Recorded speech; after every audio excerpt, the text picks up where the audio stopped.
Hello, PCC. Welcome to Sermon Notes for this week. We are looking at Matthew chapter 10, and we're looking at Jesus' missions discourse, his teaching about how the disciples would in fact take this kingdom of heaven message and share it with the world.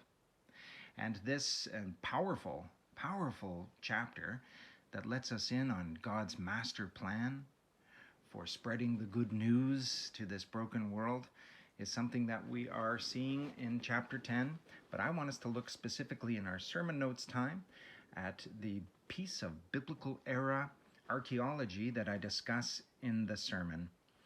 And it is something that I find fascinating because it shows just how significant this teaching was that Jesus gave to his followers and how well it was accepted and then passed on to their followers, so that within the first century itself, just years after Jesus' ascension, we can see in the heart of Rome that people like Alexamenos are already believing in Jesus Christ and sharing their belief with others, which is what's going on in chapter 10 of Matthew. So let's see then what's happening with the Alexamenos graffito. Well, this piece of graffiti that was scratched into a plaster wall in the basement of a home that was built in the first century. That piece of plaster graffiti was found in the 1800s when this area of Rome, the center of Rome called Palatine Hill, was being excavated. Well, Palatine Hill is one of the 7 hills of Rome, and this is one of the most ancient parts of the city, Palatine Hill. This is the nucleus of the Roman Empire. It is right near the Roman Forum on one side, and on the other side is the Circus Maximus.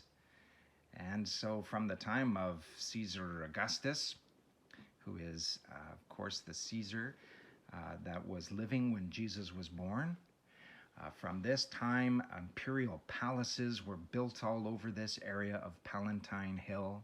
And I love that this is the nucleus of the Roman Empire because Rome was thought of as being the very center of the world, the power of the world by the sword and by control was thought of to be Rome. And Caesar was the one that sat upon that kind of throne.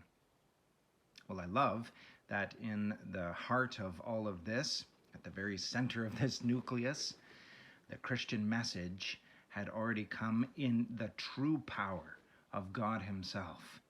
The power that was much more about the King of all kings than the power of Caesar Augustus. And this power had, in the way that God had intended through his missions discourse, the passing on of the good news to his followers, it had reached Rome, and it had reached the center of Rome, and there were people like Alexamenos running around sharing the good news.